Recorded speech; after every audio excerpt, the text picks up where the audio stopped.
Assalamu alaikum, assalamu alaikum. Assalamu alaikum, assalamu alaikum. Né, maman nationale. Né, maman Africa. Né, maman la conseillère. Né, maman la voix des sans voix. Assalamu alaikum. Be malien tena muso bela jilenfo. Kata kai fo kidal. Assalamu alaikum. Munu be malikon ale munu be malikoka. Assalamu alaikum.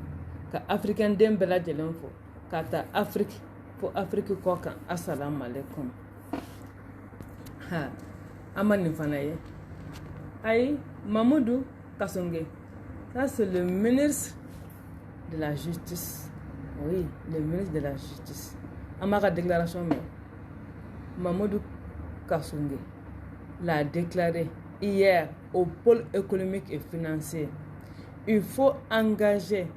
une lutte implacable contre la corruption et la délinquance financière. Sans état d'âme. Bien, bravo. Aïe, karaké, ami donné ni neide. Ami donné ni neide, wallahi. Ni yaye ibalmo bikasa banjagaray. Ni yaye ibalmo bikasa koro. Ibalmo bikasa karadugu laino. C'est parce que bamba nyinguru ou yanga warta. Ka clan ou nyokonche. Ko sigaka. Ka soroka na façon ko bina élection organisée noye. Ka ansa achat de conscience. Ouais. Urukobu kono. Mais kana sona ay mo kana man ka son ay kasonge era tsa ka son ere parce que fulani kado buka sigila ni ya san joli mais dungo jugu ya bolo afla o bala ka nyogon faka parce que be france ka mercenaire le koy o beta kado faka ka foko flo ye kado faka kata flo faka ko kado ye flo faka ko bla nyogona mais wari mu me ka tamalila 200 milliards 1000 et quelques milliards 26 milliards n'olu kun farala ɲɔgɔn kan ka kɛlɛkɛ minɛnw san m'a fɔ n ko si tɛ bɔ dɛ nka a kun bɛ dɔgɔya a kun tɛgɛ taa nɔ parce que denmisɛnninw ma former ka tila tuguni ka n ka généraux bɛɛ kɛ ambassadeurs ye mali ko mali ka ja ayiwa ne terilakaw a t'a lajɛ sa a k'a partager a tɛ n ka vidéo partager a tɛ n ka vidéo aimer o ma fɔ dɛ les gens qui ont vidéo partagée, qui ont vidéo fait ça, qui ont vidéo aimé. Aïe que black ana, aïe partagé, aïe autour invité kana. Ou qu'on a vidéo là mais d'accord information bien fait. Aïe comme ministre de la justice, quand t'allais faire un pôle économique là, quand pôle économique jugement. Quand on a d'abord, quand on a d'abord, il faut qu'on boit de. Quand on bermine, fin de Mali ou barita,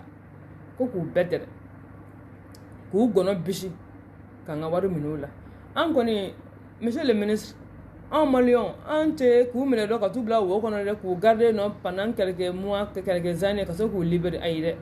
ou qu'à bien de, qu'on de saisi. Bien qu'à saisi, qu'à ferrer, qu'à blamalika palangono. Wandum fana kulobe bachili mangana. Oui, bachili manga.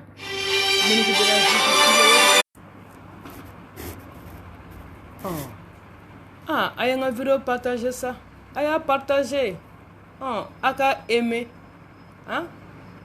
Aya partager aka aimer. Ngorebe Jeff na ja ka partager ka aimer. Sinon amon nokonde. Mais n'a pas partagé, n'a pas aimé, au courage d'humain. A partagé, a gâteau invité au canal la main. A maneyewa. Mon ministre de la justice, Mamoudou Kassongue. A tala visite rendu pour l'économie Moroye. A y a mon foyer, non, a mené de décortiquer ça, non. Anine, a me dit au décortiquer, non, fait. Donc, a partagé, a commenté. Aka j'aime chaman blakana keru yere surtout o kadigne de o be courage dona donc ango kala anga ta akono na sisan no ama ministre re jay aka ma fla no mine non koro akana de ma fla no mare suno malongo ko règlement de compte de o kuma na akana de no mo fla no ma le ministre de la justice et des droits de l'homme garde des sceaux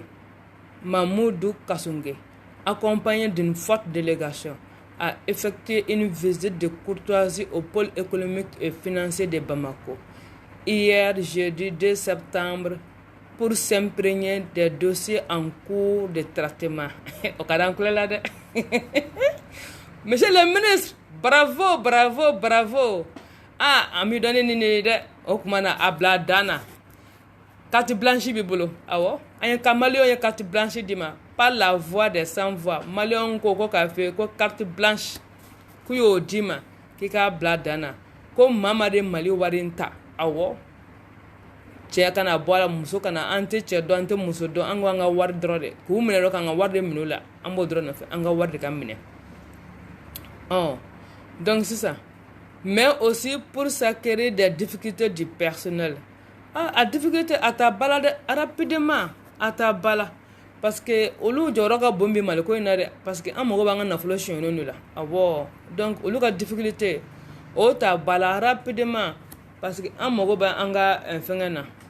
awɔ an mago b'an ka nafolo la donc olu ka difficulté o ta bala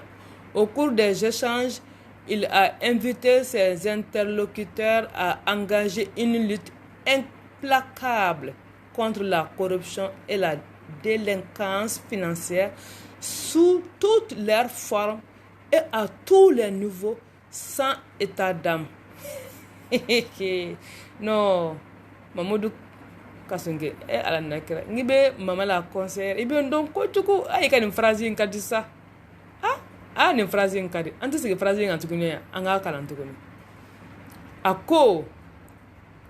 atala bo pol économique chedo na musudon ne ye wala pol économique lain kata courage duma kata u encourager u ka barada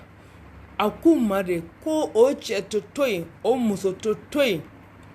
echawoche muso wo muso kede ye mali na flota ika ble kuna ale ye ministre de la justice mi anaka chedon ku ti to ne ubi nomine de wala ki I nomine a kala a fitinin fara akumaba a belebele a mangani kan ko mogo mi mali drome kelenta mogo mi tay drome flyo mogo mi tay drome tay mogo mi tay wa kele mogo mi tay wa flyo kuma ta se milliard ma wo ku bed be wele bogo jennenka ay ngone resa be la ambe transition sama de fo 3 ans awo transition fo 3 ans nu yeninka transition fo 3 ans ni mango ko ay oba anjolen suranye kan Allah malo men ndro no fe ko on veut rien d'autre anka wari mun tala u fede kala ku nyaka la bona de ni mobili ba san de ni wari ba die jeli mare 5 millions de no o sanu ba san mu ira yen toro de que il filme nanga na fule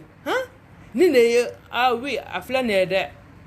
c'est à double taille en me coulant ka na fule la na papa ka ti voilà ministre de la justice Kassunge ayiro logo papa ka be bala ko ni jamana jama jefe ni ata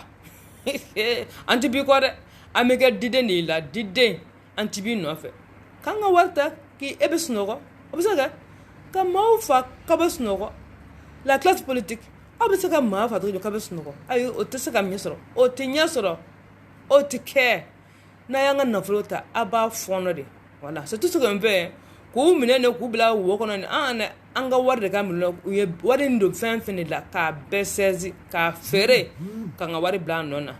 aywa ndon kulobe bachili mangana Mohamed Ali Bachili ako ko Musa Klela ko mogo ka so mine lula ko jiji munu ye so nu mine kuma so di eta mare ku reflexion nun kono ou bien do ya affaire ou bien do biga bla location na ka to ka wari mine o kuma na jiji Mamadou Kassunge ato fana ko nun lajia parce que vraiment jiji do fana be o chelani ulu fana ka pratique nu manya de an munu be retraité la ku ka fana ka wala boka jennenka oui comme il y a côté non nanga aka phrase ngira kan tukuni au cours des échanges il a invité ses interlocuteurs à engager une lutte implacable contre la corruption et la délinquance financière sous toutes leurs formes et à tous les niveaux sans état d'âme. Donc ça veut dire quoi? ça veut dire que ani juge mu no minena yurugu la juge ibita wo kono awo procureur mu bana no mana mina yurugu la procureur ibita wo kono parce que a falloir ko à tous les niveaux sans état d'âme donc munu ye obna faso ko fana prescrire la ne tout son ne wallahi ne yoro tigi ye ne ka so amina de ko ka di gouvernement ma ko ka fere ka gouvernement ka war blan nona mais ne yebe juju la kono ou bien ne yebe juju lo ka location war mina mais malien fere de mo do mo la sa wallahi malien mo do mo la sinon ibitani ibi sen de ki bolodo soit abe fere ka war blan gouvernement kuna ou bien soit i ka bien be seki imma abore chien ta damne ça faut finir bo faut nerabo parce que malon sengana ça fait mo ko yurugu an sengana la ça wallahi quand anturu boku u joshinayi otenewa hein angol anta dabla ko anta dabla de akana dabla de to soke anga ta fede akana fofana ko abika kala fengay je ne sais pas quoi là ko parti pris ko de ko règlement de compte bon règlement de compte ko ni o manda yede règlement de compte fait akaka tinya kan malonga warka suguma tinya kan voilà ikala suma buba mai ga yewo ikala bubu sisi yewo akala ibeka de yewo al atete hey wallahi ko prescription ngana yane ayata de 92 fois aujourd'hui là mama de malina flota wallahi parce que comment kana foka atemena 10 ans ngana ko ya kuma bana ayi ay luata aka réviser awo ako boala pep waka kla ka be boala de wana boala la fana ka be adam barabadam depuis 92 voilà c'est ça que ça dit parce que Moussa juge là atala Moussa juge là atala Murubo juge là atala donc pourquoi on le juge ne m'en fous yana on politique nous la classe politique là mais vous fera ma quoi hein quand l'eau imagine on a dit dans la constitution qu'on est au-dessus de la loi et dans cette même constitution encore au bout là où il y a bois au bout là où il y a bois là hein ni boubé ka moyo kula la haute cour de justice haute cour de justice yo ne mana juge do ye ka fuku be ni dossier ni defa hein alors que do menena no étant ministre étant ex-ministre on juge la rom na awo boubé te juger non hein ne deux poids deux mesures comme malem betano de quoi malin injustice ya be malin kunaro ame baga nyamo mais on yere de mo fana main parce que entretien fait ame mo mun fait wati mun do mun adro ango ko de photo là au moins la femme que au kain parce que obeka engraisser la crève hein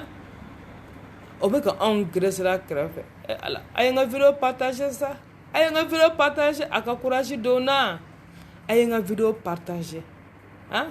partager ayenga vidéo partager aka courage dona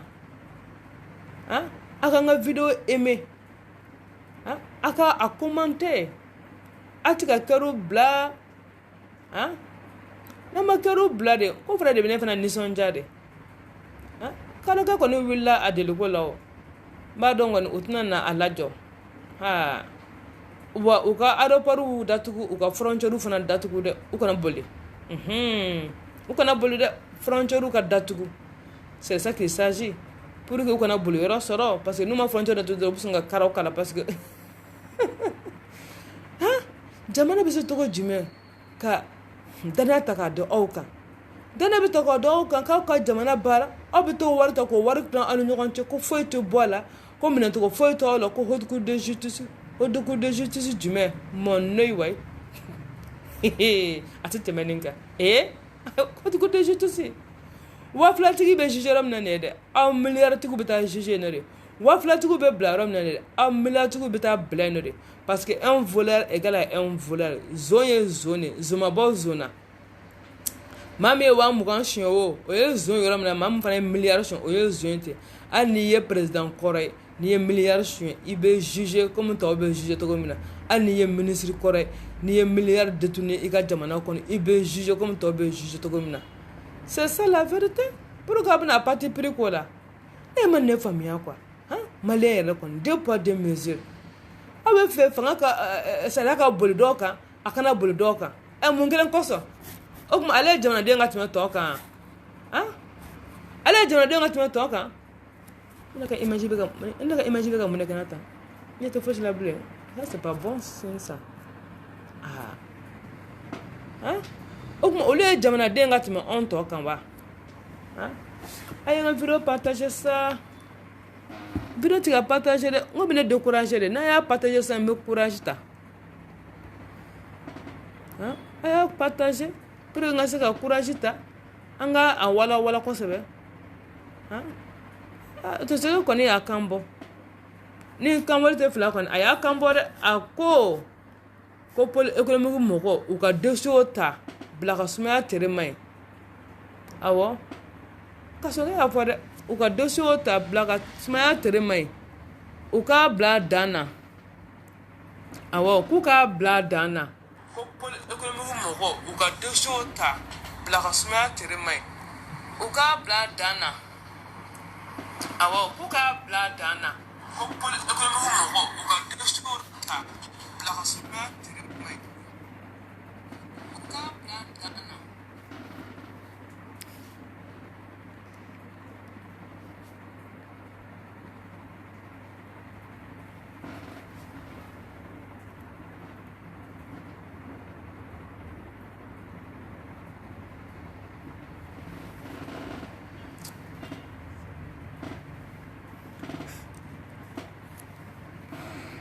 O kumana an k'a bila dan na a y'a partager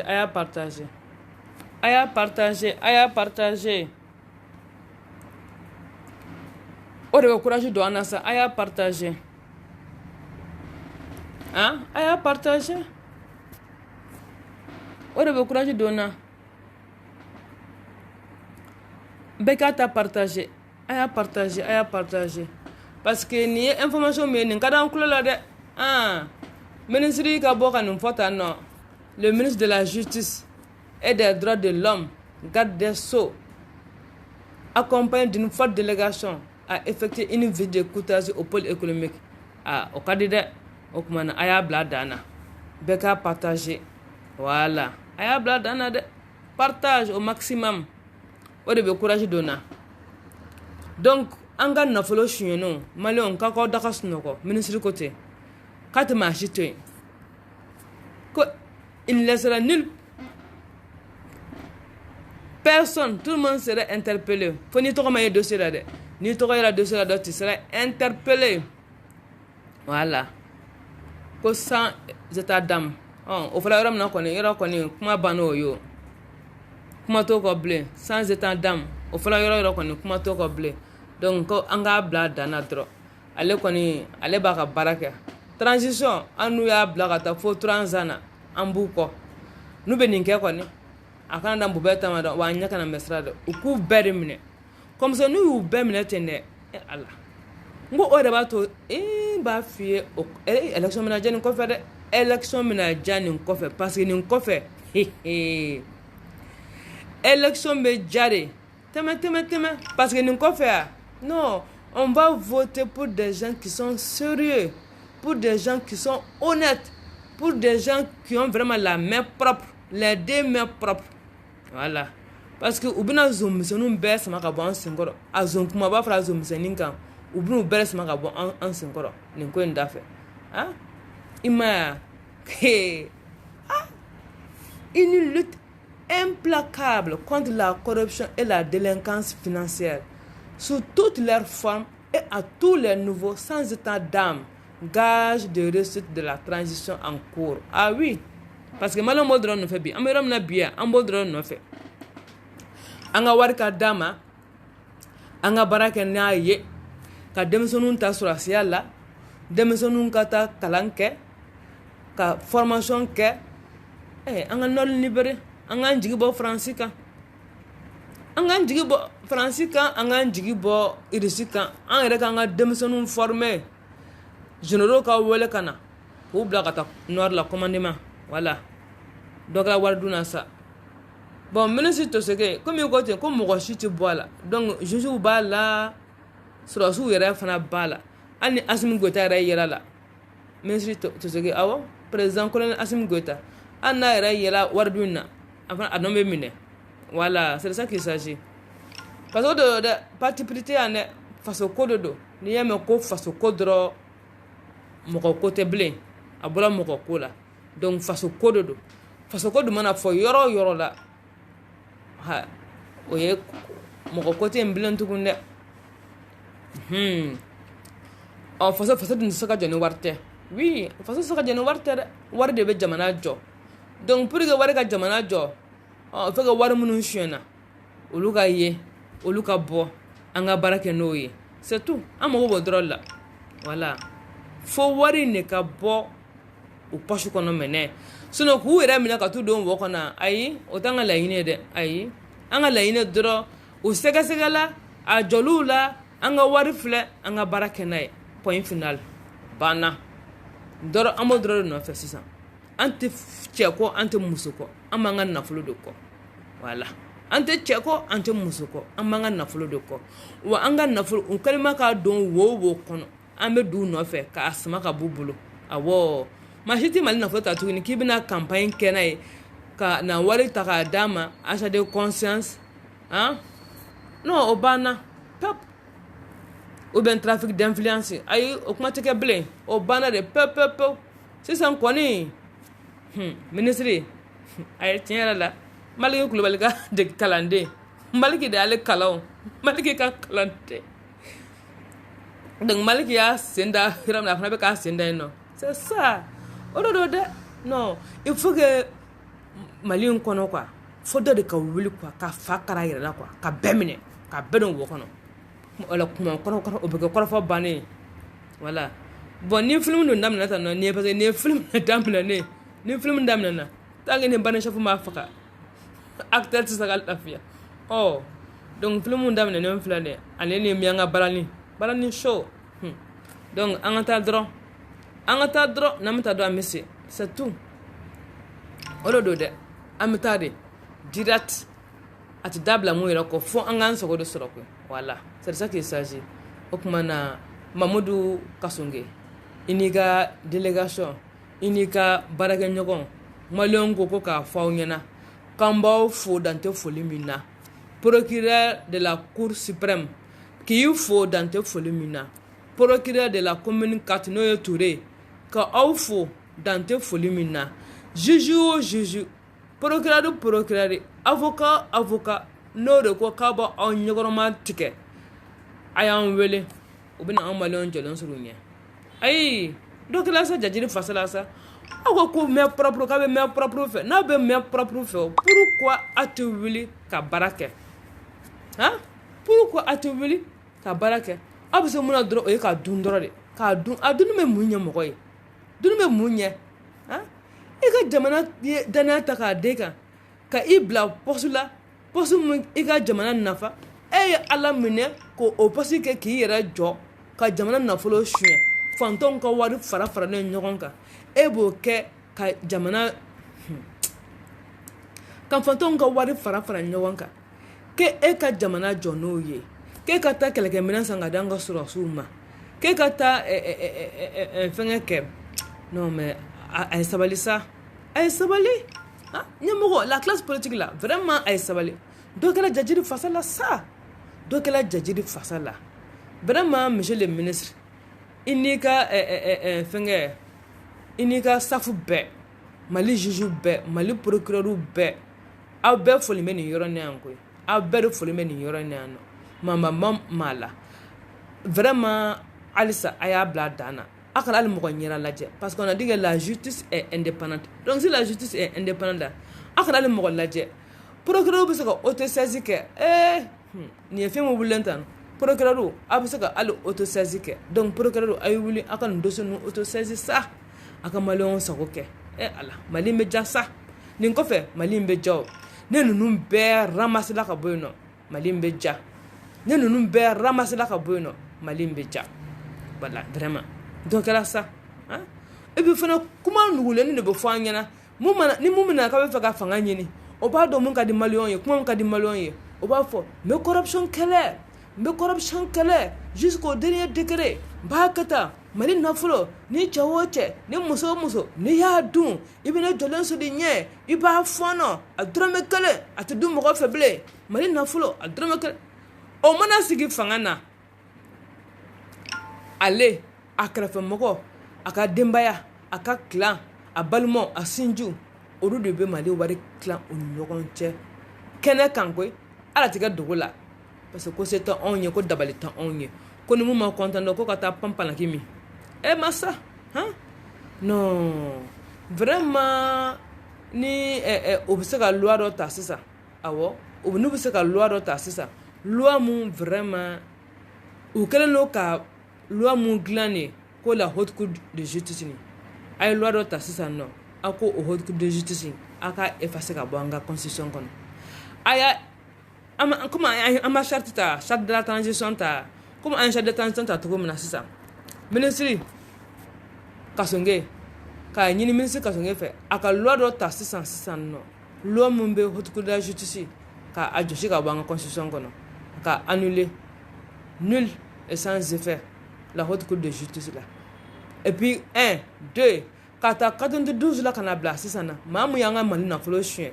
ko prescription an taara mun yɛrɛ k'o fana jɔsi ka bɔ yen nɔ parce que nin ye jama jɛ nafolo i ma mɔgɔ faga kɛ a ti ni mɔgɔ kelen cɛ a ti ni mɔgɔ fila cɛ fɛn bɛ ni jama de cɛ le peuple an ka wari an ka nafolo an ka impôt n'an ka taxe n'an ka an sɛgɛn mɔgɔ damadɔ dɔrɔn k'o ta dɔn k'o tilan u ni ɲɔgɔn cɛ olu ti miiri fosi la u ti miiri ko ka jamana jɔ dɛ ayi u ti miiri ko ka ekɔliso équipé ka ordinateur kɛ ekɔliso kɔnɔ ka na ni des matériels didactiques la ayi u ti miiri o la dɛ olu bɛ miiri mun na ka taa foro belebeleba san k'o foro ka misi kɛ k'o labɔ ka saga kɛ k'o labɔ ka taa mais c'est pas possible ka denw bila ka taa école da gɛlɛnbaw la kɔfɛla la denw ka taa école da gɛlɛnbaw si kɔfɛla la olu yɛrɛ ka hami bɛɛ de filɛ nin ye koyi u ka hami bɛɛ de filɛ nin ye hami fila t'u la hami saba t'u la jamana in k'a ci pɔgɔpɔgɔ olu mago foyi t'o la olu kɔni ka se k'u ka foro belebeleba in fɛnsɛn k'o misi ta k'a ko kɔnɔ misi 120 ka ko kɔnɔ olu ka hami bɛɛ de filɛ nin ye u ka hami bɛɛ de filɛ sans exception nin bɛ se ka kɛ cogo jumɛn jamana kɔnɔ sa jamana min bɛ en guerre ko mɔgɔ damadani dɔrɔn de kelen don k'o nafolo ta k'u dɔw kan ko fɛn tɛ bɔ a la fɛn tɛ bɔ a la fɛn bɛ bɔ a la dɛ fɛn bɛ bɔ a la ayi ka dɔ kɛ nalen san fanga na Mamudu Kasonge a bɛ fɛn bɔ a la dɛ a bɛ fɛn de bɔ a la mɛnɛ na n k'a bila photo yɛrɛ kan fɔlɔ jama k'a photo ka ɲɛ a y'a photo lajɛ ka ɲɛ dɛ fɛn de bɛ bɔ a la sisan nɔ maa si tɛ to yen bilen les gens seront traqués jusqu'à f'u ka dogoli laban u kɛlen ka t'u dogo yɔrɔ min na de an bɛ t'u dɛrɛ foyi yen nɔ de ka na n'o ye a fɔra ko dɔ ye sentigɛ ta i mana sentigɛ ta cogo o cogo i bɛna an sɔrɔ i ɲɛ an dafalen awɔ ayi n ko u ka loi maa de ye mali nafolo suɲɛ u ka loi dɔ de ta ma kirimi wɛrɛ fɔ dɛ mais fɛn fɛn ye corruption kɛlɛli ye fɛn fɛn ye nafolo yuruguyurugu ye ka a ta de même après 20 ans même après 30 ans a tigilamɔgɔ ka wele ka na bɔgɔ jeninen kan c'est de ça qu'il s'agit an mago b'o de la awɔ u ko o loi de ta sisan teliyani na n'i ye jamana nafolo de suɲɛ jamanadenw ye danaya ta k'a da i kan k'i bila jɔyɔrɔ la pour que e ka se ka jamana jɔ e ma jamana jɔ de e y'i ta kɛ ka jamana nafolo de suɲɛ ka loi dɔ de ka bɔ même après 10 ans même après 20 ans i bɛ se ka wele k'i ɲangi voilà c'est de ça qu'il s'agit n'i tɛ yen nɔ tiɲɛ hali bangu b'o dɔn n'i tɛ yen nɔ i denw b'a sara voilà c'est de ça qu'il s'agit hali n'i tɛ yen nɔ i denw b'a sara c'est de ça qu'il s'agit donc vraiment dɔ kɛra jajiri fasa la sincèrement parler dɔ kɛra jajiri fasa la donc u k'a lajɛ quoi u k'a lajɛ walayi mɔgɔ minnu bɛ an ka wariw suɲɛ u bɛ tila ka loi ta des lois bidon mais n ko mun yɛrɛ ne tɔɔrɔ quoi quand je vois ces députés là ko c'est député du peuple alors que c'est pas député du peuple mais député du pouvoir banna i bɛ taa boli kɛ ka sɛgɛn kɛ ka tile minɛ ka taa vote député ye k'o kɛ e defan o tɛ defan dɛ o bɛ na ala minɛ de ala n ko de bɛ ala minɛ ka na mɔgɔ kelen de ka intérêt defan e m'a ye de loi lutte contre l'enrichissement illicite an b'o loi ye de o loi in u tora ka to o vote assemblée kɔnɔ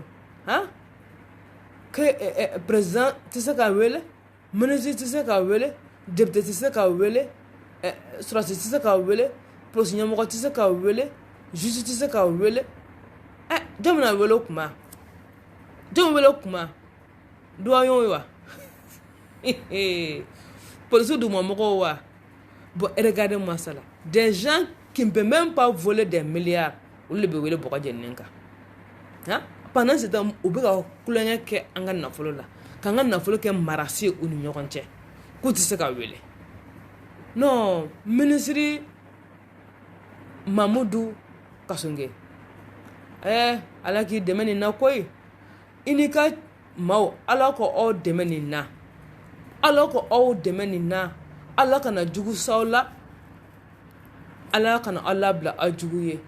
ala ka aw dɛmɛ nin na n'a bɛ ka kɛ tiɲɛ kan dɛ fo fana ka fɔ n'a bɛ ka kɛ tiɲɛ kan ala ka aw dɛmɛ ala kana aw labila jugu ye dɛ ala ka aw sutura nin baara in na a ɲuman ɲuman maliyɛnw k'a fɔ ko alhamdulillah maliyɛnw k'a fɔ ko alhamdulillah an b'o de nɔfɛ dɛ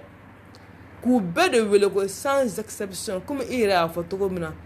sous toutes leurs formes voilà a mana kɛ forme sugu sugu ye parce que imagine toi la pharmacie populaire du Mali la pharmacie Mali usine-baw bɛɛ bɛ ka datugu ta Mali usine-baw bɛɛ de bɛ ka datugu suyɛni bolo tellement que suyɛni ɲɛɲɛlen bɛ Mali usine kɔnɔ a bɛɛ de bɛ ka datugu la pharmacie populaire du Mali aussi o fana bɛ ka datugu la o fana bɛ ka datugu la mɔgɔ bɛ t'i ko min mɔgɔ bɛ t'i ja min pharmacie populaire du Mali o fana b'a la ka datugu 26 milliards de dettes a b'o bɔ min 26 milliards de dettes a b'o bɔ min o tɔgɔ bɛ na datugu o bɛ datugu comment taxi o binnen don o datugulen yɛrɛ don comment taxi da datugulen don an ka usine bɛɛ Modibo Keyita usine dayɛlɛ a bɛɛ datugula kelen ni ka tila u yɛrɛ tila tun k'a bɛɛ feere u yɛrɛ ni ɲɔgɔn cɛ u y'a san u ni ɲɔgɔn cɛ o ye mun ye jamana kɔnɔdenw ka da aw la ka taa campagne kɛ aw ye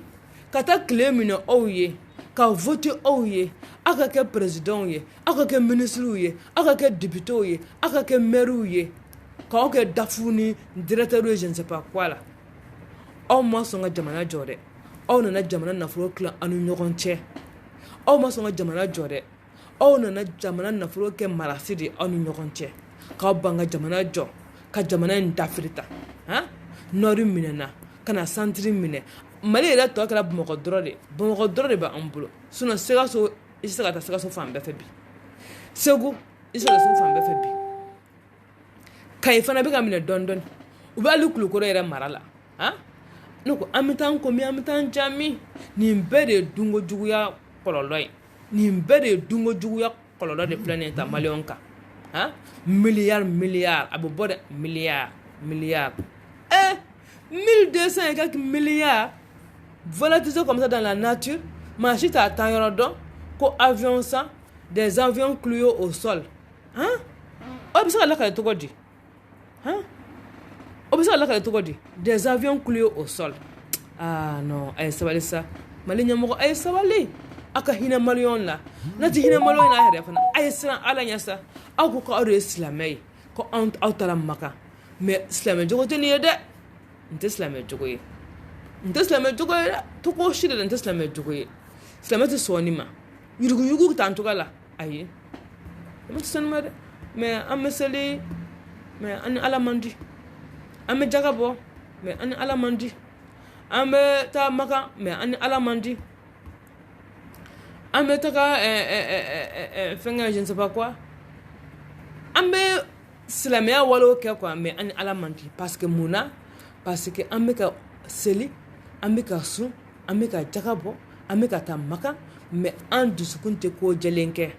an dusukun bɛ fɛn fɛn kɛ a bɛɛ ko nɔgɔlen ka mɔgɔ tɔ kɛ lagalagatɔ ye ka mɔgɔ tɔ kɛ dajibɔ ye ka mɔgɔ tɔ kɛ aw tɛ se ka papaga kɛ olu yɛrɛ bɛna dɔn ka wari suɲɛ dɔrɔn ka wari suɲɛ dɔrɔn ka wari suɲɛ dɔrɔn ka wari suɲɛ comme ça muso ni denw bɛ taga video kɛ n'o ye k'o yira population na k'a fɔ an b'a ta fɛn tɛ bɔ a la n'o ma diya maa min ye o ka taa i yɛrɛ fa olu ka mɔgɔ foyi t'a la ayiwa ne terilakaw ni ne kun ye bi babu ye k'a fɔ aw ɲɛna ko Mamadou Kassongue l'a déclaré hier au pôle économique et financier ko ale kɔni fɛn min ye yuruguyurugu kɛlɛli ye ani namara ni yuruguyurugu ni bingani ale b'a kɛlɛ de fo a dan ko fana dɛsɛra yɔrɔ min na dɛ donc k'a ɲini maliyɛnw k'a ɲini jugew fɛ pôle économique jugew fɛ ko pôle économique jugew u k'u cɛsiri dɛ gɛlɛya o gɛlɛya b'u kan u k'o gɛlɛya fɔ ale ɲɛna a b'a o gɛlɛyaw ta sisan ba la vite fait rapidement k'o gɛlɛya wuli ka b'u kan walisa u bɛ se cogo min na k'u ka nin baara in kɛ k'a ɲɛ ayi k'u tɛna foyi de to yen koyi foyi de tɛ to yen u bɛ taa de f'a dan k'a sɛgɛsɛgɛli de kɛ fo a dan maa o maa n'i tɔgɔ yela a la maa o maa ni i jamu yela a la maa o maa que e de b'a camancɛ la k'e de b'a kɛrɛ la o ko de loin ou de près tu seras interpellé i bɛ ɲininka awɔ n'i ma se ka fɛn fɔ i bɛ taa woni na siriki ka woni na kɔni i bɛ taa woni na n'o ye MCA ye awɔ non qu'il n'y aura même pas de traitement de faveur a bara lezi ayi zon ye zon de ye koyi zon ma bɔ zon na donc pas de traitement de faveur a bɛɛ bɛ taa Bamakɔ kura Kasumaba direct e welela bɔgɔ jeninen kan e sɛgɛsɛgɛla e ma se ka kuma jɔlen fɔ a datolen la direct Bamakɔ kura prison centrale ouais, c'est de ça qu'il s'agit on peut faire ça jɔndenw k'u ka danaya d'e kan k'e bila poste ɲɛnamanba dɔ la k'e ka jamana jɔ e bɛ jamana ci k'i yɛrɛ jɔ combien de milliards mais a y'a lajɛ sa n ko sira tɛ Bamakɔ kɔnɔ sira tɛ Mali yɛrɛ de kɔnɔ i b'a ta Bamakɔ fo Kidali k'a ta Kayi fo Kidali sira tɛ yen dunko juguya baarakɛbaliya sira tɛ yen n'u ye sira mun da bi san kelen koyi ni san nana dɔrɔn o sira tununa o sira banna sira tɛ yen bilen dingɛ de b'i ɲɛ dingɛ a jali ye i b'i ralentir a ma diya ye e b'i ralentir o ma kɛ dɔ danni ye wa dɔ danni Bamakɔ n ko n'i famana yɔrɔ ma n'i y'i kunbɛn dɔrɔn dɔ danni ACI yɛrɛ kɔnɔna non c'est pas possible olu fana hali ACI directeur kan ka wele nin k'u ɲininka quoi parce que ka nin wariba in minɛ mɔgɔw la ka yɔrɔ feere mɔgɔw ma 7 millions 5 millions 6 millions k'aw bɛ sira da k'aw bɛ foncer kɛ u ma foncer kɛlɛ u ma se ACI kɔnɔna na ni samiya ko taki ka ban ayi ACI kɔnɔ mɔgɔ ninnu wala dabo ye sunɔgɔ t'u ye sira tɛ yen non n ko ma ne fana ko ma o don na n ko a tɛ taa kurun dilan n'a ye pɛrɛku dilan san ka pɛrɛku bila n'a ye pɛrɛku dilan samiya fɛ a bɛ pɛrɛku dilan a b'o bila a ka kadɔ kɔnɔw la comme ça a bɛ don o kɔnɔ ka ji tigɛ ka don a ka so sira tɛ yen kadɔ kɔnɔ tɛ se ka sɔn mun yɔrɔ min yɛrɛ ko goudron yɛrɛ ma sɔn kuma tɛ kadɔ kɔnɔna ma foncer kelen sɛnɛ t'u fɛ foncer kelen sɛnɛ t'u fɛ ACI mɔgɔw olu kan ka wele bɔgɔ jeninen kan k'u ɲininka u dala ka na ne m'a ye ACI ma baara ɲuman kɛ pharmacie populaire du Mali o fana kɛlɛ bɛ tɛ n yɛrɛ ɲɛ b'a la bon tɛ se ka yuruguyurugu fana ɲɔ ɲɛ bɛ Mali kɔnɔ kojugu parce que an b'a fɛngɛ fana filɛ nin ye sisan nɔ u ka fɛngɛ nin kɛ furakɛli fɛngɛ kanam fana filɛ kanam fana bɛ problème la bi ko kanam dɔgɔtɔrɔso pharmacie mɔgɔ minnu bɛ ita ni kanamu ye olu fana bɛ ka ban kanamu ma sisan nɔ parce que k'u ka wari sɔrɔ a temps kɛn yɛrɛ ye e bɛ location sara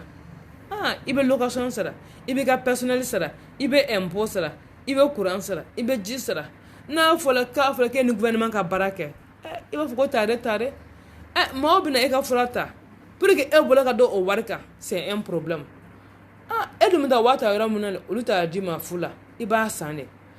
mais gouvernement a lajɛ dɛ mais n'i y'a lajɛ fana maliyɛnw fana dɔw bɛ yen nɔ u bɛ taa sɔrɔ u tɛ kanamu na mais kanamu tuma bɛɛ n'olu banana dɔrɔn kanamu fɛngɛ de b'olu bolo ka yaala n'o ye ça c'est pas bon maliyɛn an k'a lajɛ quoi vraiment parce que niveau bɛɛ de don corruption bɛ kɛla niveau bɛɛ de la dɔw tɛ de ka jugu ni dɔ ta ye parce que minnu b'a ta miliyari olu kɔni tɛ jamana ci olu bɛ jamana dafiri de sinon a bɛ fɛngɛ cogo min a bɛ ɲa cɛlakaw fana ten dɛ a bɛ ɲa cogo a bɛ ɲa cɛlakaw fana ten fo fana de ka fɔ maliyɛnw ye koyi yuruguyurugu an k'a dabila namara ni sonyɛni an k'a dabila a bɛ faso de ci a tɛ faso jɔ donc an k'a dabila nafa t'a la vraiment sincèrement nafa foyi de tɛ yuruguyurugu in na an k'a dabila quoi a bɛ faso de ci a tɛ faso jɔ quoi nafa foyi de t'a la kanamu fana filɛ nin ye sisan o fana bɛna bin tuguni o bɛna kɛ nɛgɛbɔ ye parce que ni pharmacien ko k'u tɛ fura di mɔgɔ ma bilen kuma ma ban o ye a mun tora bilen tuguni foyi ma to n'a fɔra i ka kanamu i b'a sara mais n'i taara pharmacie la k'an t'a di parce que ko n'an taara an tɛ rembourser i mana taa clinique la an t'a se k'a ta parce que n'an taara an tɛ rembourser o de kɔni o fana fɛn min ye o fana cɛ man ɲi dɛ ça c'est pas bon à voir donc vraiment an ka ɲɛmɔgɔw k'a lajɛ quoi sincèrement parler u k'a lajɛ mais maliyɛnw fana k'a lajɛ quoi parce que dɔ bɛ ɲa cɛlakaw fana na maliyɛnw k'a lajɛ sincèrement parler ni fɛn min nana tilennenya kan an k'a kɛ tilennenya kan quoi pour que an bɛɛ ka se ka hɛrɛ dɔɔni sɔrɔ a la mais n'a fɔla fɛn mana na ko tilennenya bɛɛ ko ko n ka namara kɛ mais e ko k'i bɛ faso suɲɛ mais quand tu réfléchis là i t'i ka faso suɲɛ koyi n'i bɛ k'i yɛrɛ de suɲɛ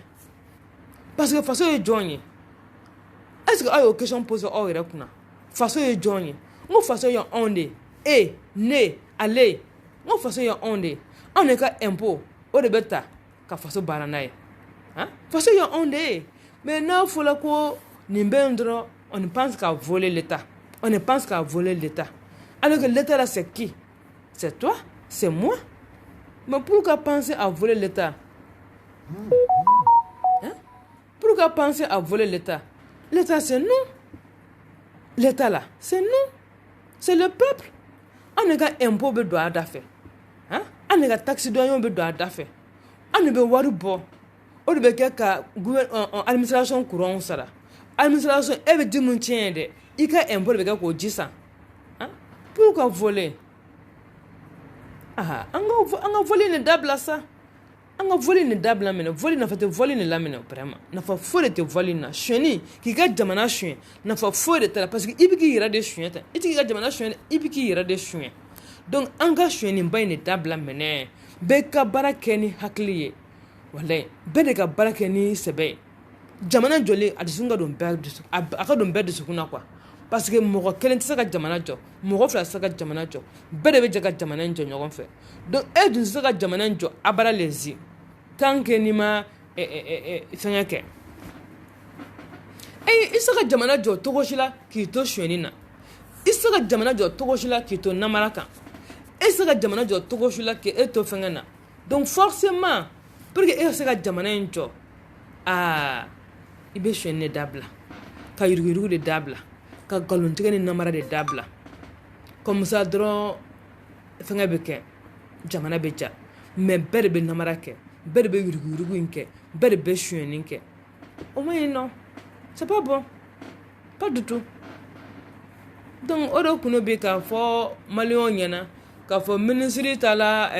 pôle économique la ka kunu o a taara pôle économique la kunu kun ye jeudi ye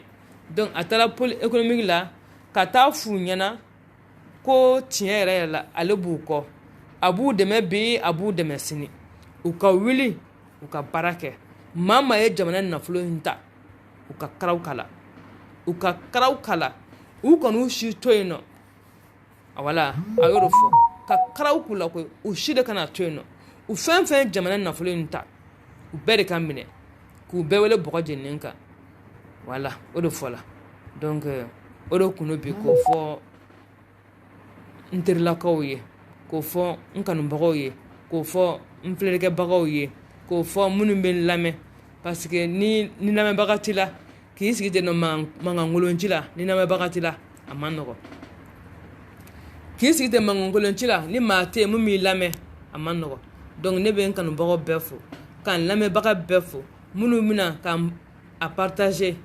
n ka foli belebele bɔ aw ye mun b'a commenter aw ka foli belebele bi yan nɔ mun fana b'a j'aime k'a kɔrɔ nin o fana ka foli belebele bi yan nɔ sincèrement parler n bɛ bɛɛ lajɛlen fo dan tɛ foli min na vraiment aw merci beaucoup ala ka an to ɲɔgɔn ye vraiment a diyala n ye donc Mamadou Kasonge a ye nin fɔ dɛ donc ça veut dire que premier ministre ka cikan o de filɛ nin ye président de la transition o ka cikan o de filɛ nin ye ko ministre de la justice a ka wuli maa ye Mali dɔrɔmɛ kelen dun dɔrɔmɛ kelen maa de Mali dɔrɔmɛ kelen bila a da k'a sɔrɔ a ka sara tɛ a ka avantage tɛ ko ka karaw kala a kana n'a dɔrɔmɛ kelen Maliɲɛnw b'o dɔrɔn nɔfɛ a kana n'a dɔrɔmɛ kelen ye an ka Mali jɔ n'a ye a kana n'a dɔrɔmɛ kelen ye an ka ekɔliso dilan n'a ye a kana n'a dɔrɔmɛ kelen ye an ka dɔgɔtɔrɔso équipe n'a ye a kana n'a dɔrɔmɛ kelen ye an ka sirabɔ fɛn n'a ye a kana n'a dɔrɔmɛ kelen ye an ka denmisɛnninw ta k'u former k'u équiper pour que ka Mali ka lakanda a kana n'a dɔrɔmɛ kelen ye dunga fa o ka sabati Mali kɔnɔ a kana n'a dɔrɔmɛ kelen ye jamana bɛ gɛlɛya mun kɔnɔ nin a ka bɔ o gɛlɛya in kɔnɔna na donc ministre ko k'a fɔ maliyɛn cɛ n'a muso ye n'i sɔminen don ko maa ye Mali nafolo in suɲɛ i kana to yen k'i ka a fɔ karaw bɛ k'a la voilà c'est ça qu'il s'agit a kɛra maire de ye sa o a kɛra député de ye sa o a kɛra juge de ye sa o ko mɔgɔ si tɛ to yen personne ne sera épargné voilà juge ministre de côté non ko personne ne sera épargné ko kɛlɛ in bɛ kɛ de sans état d'âme voilà donc o b'a yira k'a fɔ parti pris tɛna kɛ nin ko in na koyi ayi nin ye ko jɛlen de ye nin ye ko wasalen de ye donc minnu bɛ k'a fɔ ko non ko règlement de compte de don dɛ a don sen n'a bɔ sen dɛ olu ta faamuyalen don minnu bɛ k'a fɔ ko règlement de compte don olu ta faamuya parce que o ta y'u da ye mun ka d'u da u b'o fɔ ko règlement de compte don parce que sisan olu ka mentor minɛna ko règlement de compte don ko parce que ko ne ko est-ce que o ne bɛ aw ɲininka o est-ce que o bube yo ne ko conseil mɔgɔ kuma ka dossier minɛ yan parce que o de kan ka fɔ les 9 sages là faut k'a fɔ fana les 9 sages ye quoi il faut que les 9 sages là u k'a dɔn k'a fɔ vraiment sisan nin nɔ ni élection présidentielle bɛ kɛ tan nɔ candidat ka dossier a ka lajɛ quoi ni hali u sɔmina ko maa mun ka dossier a y'a déposer dɔrɔn olu kan ka wuli fɔlɔ ka enquête de k'a tigilamɔgɔ kan oui ka enquête k'a tigilamɔgɔ kan a ye jɔyɔrɔ mun occuper jamana in kɔnɔ a ye wari dun wa a ma wari dun wa o kan k'o sɛgɛsɛgɛ oui mais non mɔgɔw bɛ t'u ka dossier déposer dɔrɔn olu b'a minɛ dɔrɔn ka sin k'a don circuit la ten nɔ u tɛ enquête k'a tigilamɔgɔ kan pas pagati k'a kan sinon walayi ni enquête bɛ k'a kan a caman bɛ olu man kan kɛ candidat Mali kɔnɔ dɛ ni enquête bɛ kɛ candidat kan walahi a caman bɛ yen nɔ olu man kan kɛ candidat élection présidentielle la o man kan kɛ hali candidat maire la kuma tɛ député ya ma kuma tɛ président ya ma minnu y'u sigi ka Mali ci pɔgɔpɔgɔ ni u bɛ an ka wari de ta ten nɔ non mais c'est pas possible les 9 sages a fana k'a ka baara kɛ ka ɲɛ sa a kana sɔn ka dossier bɛɛ minɛ a ye enquête kɛ ni maa min ka dossier nɔgɔlen don a y'a ka dossier rejeté a ye enquête k'a tigilamɔgɔ kan ko on dit enquête de moralité la yanni ka baara daminɛ ko enquête de moralité donc n'i nana i ka carte d'identité fana déposer à l'élection présidentielle enquête de moralité kan ka k'i kan n'i ka moralité ma ɲi donc ça veut dire que tu n'es pas apte à être président de la République du Mali mais non u bɛ bɛɛ ka dossier minɛ ten nɔ ka mun ka d'u ye k'u ka dossier tɛmɛ mun man d'u ye k'u ka dossier bila fɛngɛ fɛ mais c'est pas comme ça Mali tɛ jɔ mɔgɔ kelen tɛ se ka Mali jɔ sa mɔgɔ kelen tɛ se ka Mali jɔ fo malien bɛɛ de ka fara ɲɔgɔn kan ka hakilinan kelen kungilennan kelen comme an ka déficit a fɔ cogo min na hakilinan kelen kungilennan kelen n'o ma kɛ dɔrɔn maliko in na a tɛ nɔgɔya donc vraiment an ka parti pris ko in dabila quoi k'a fɔ dɛ ayi dɛ rayon de compte de do dɛ Boubé il était pressenti comme futur président du Mali. Qui vous a dit ça? Qui vous a dit ça? Que Boubé allait être futur président. Vous pensez que nous, on va continuer à être manipulé par la France? Non, on est en train de te manipuler par la France. On a organisé Malon ka choix de bêta. Yurugu te kala, namara te kala, Malon ka choix de bêta. Ni Malon go ko mume kai oribe kai. France tina anka ministre soisi blé. Atanga président soisi blé, comment te ministre ma? Comment te député ma? France qui bon là. Il n'y a pas un pays africain où mettre France président choisi. Français de beaucoup président choisi. Donc Mali ne beaucoup président choisi. C'est ça qu'il s'agit. Donc en cas zone nous pour ou balayer pour ba en sinkoro. Fin ne Mali na flota dossier lourd be fin nani ka be joshika pour en scène politique ka. Parce que vraiment il est temps que en scène politique ni en ga sanuya quoi. Wallahi. Ni kandam ya kumbo ko omai. Ni kandam ya kumbo ko omai. Ni kandam ya kumbo ko omai. J'ai comme l'impression que oube jamana na folo chouye de. Ka so ka toi ou dogo classe politique nous kofe. Ka parti politique do daele. Ka walu dun. Ku ire ke ministre ko on a ni ani mbola ko nsaka mine ou bien ku ire ke député ko ani mbola ko nsaka mine. Mais obesa laban. Hein? O ti laban. Non, on sait que la bande touche là ça. Quand il y a des gens qui ont chien, qu'est-ce que c'est que yininga? Comment on dit yininga? On sait que tu dis. Il faut là-bas. Non, on sait que là-bas c'est mon frère. On sait que là-bas ma mère. Ni des gens qui ont chien que tôt ou tard tu vas répondre. Et n'est qu'on ne peut pas mon fondé. Ailleurs au fort, ministre de la justice yana, qu'au fort premier ministre yana, qu'au fort président de la transition yana ou ka loi kura do ta sisan loi mu aben loi mba aba fo ko ni ye jamana nafolo ta ni ye jamana don trahi abido confiance ka jamana hono don jamana dona ku ka nafolo ta ki i yere de glanaye ki yere jonaye akela bio akela sinio akela sinikeneo 10 ans après 20 ans après 30 ans après. Ni s'il y a un procureur qui veut t'interpeller, il faut que tu aies l'adjo. À qui interpeller, qui ignore, qui dalakana. Ni ma se ka fɛn fɔ a ye fɛn b'a hakili minɛ a bi karaw la bien sûr i ye nafolo mun suɲɛ ne ka an ka nafolo ka a wɔgɔbɛ ka b'i bolo k'a di an ma an k'an ka jamana jɔ n'a ye n'a daminɛna tan n'a ma laban fiyewu dans 2 ans dans 3 ans mɔgɔ bɛ fili Mali ma oui ne ni mun daminɛ fɛn ne ni ma jɔ sira la ne ni tora tan sen na ko ni y'an ka nafolo suɲɛ k'i bɛ wele bɔgɔ jeninen kan ko haute cour de justice ko tɛ kɛ bilen tugun Mali kɔnɔ ko i bɛ taa cour suprême de direct cour suprême u bɛ cour d'assises dɔ sigi i kama ye k'i juger ni i nɔ minɛna ni i ɲangina Bamakɔ kura direct oui c'est ça qu'il s'agit Bamakɔ kura direct ou bien u bɛ taa ni ye u ye président kura mun dilan sisan nɔ k'an ka ban de u bɛ ti i fumali ka yen nɔ voilà comme ça n'i ye kalo kɛ i ma mɔgɔ si tɛmɛtɔla i ɲɛna o bɛ tɔ ladi vraiment o bɛ tɔ ladi parce que il est temps vraiment que vraiment sariya ka boli a ɲɛ kan quoi haute cour de justice in dɛ ko o jɔsi ka bɔ yen nɔ ka cour suprême cour d'assises min k'o kɔnɔna na dɛ bɛɛ ka taa o kɔnɔ mais c'est pas possible mais maa min ye 2000 suɲɛ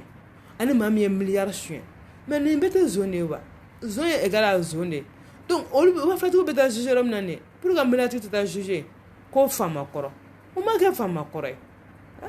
il a servi son pays c'est un fils de pays il a servi le pays il a mal servi son pays il a volé son pays donc il doit être jugé sanctionné oui pour abus de confiance. Vol et abus de confiance. C'est de ça qu'il s'agit. Donc, ne pas oublier sur nous. J'espère que je n'ai pas au Jala. Donc, à commenter, à partager, à aimer. Voilà, on a beaucoup de courage donné là. On a tout à vidéo que, on a tout à au blasera, on a tout à faire au kunafoli, disons. Voilà, on a tout à au kunafoli, on a tout à kunafoli d'homme. Oh, nous y a blato au kana, ne ba yelema, bamanankana, kan doanim faraka. Voilà ça, barobi se ka jatago mina. Donc, né, maman nationale, né, maman la conseillère, né, maman Africa, né, maman la voix des sans-voix, toujours né, encore né, quand Malien tena muso bela jelen fou, quand monsieur le ministre, keren monsieur le ministre, Mamoudou Kasonge, il ka foli belebele maman la concert ka kenen kono bi. Il voulait ka kuma ka mun fone ni ya waleya ama fima tare parce que kuma mundo kuma inga grinda kuma inga grin surtout kuma yere aka grin ya yere dan aka grin koy parce que nere mana kalan fuma ni sonja mana kana fuma ni sonja atene atalabo fenga mogo de ye pour économique mogo ye pour économique juju ye kuma mun fola ye no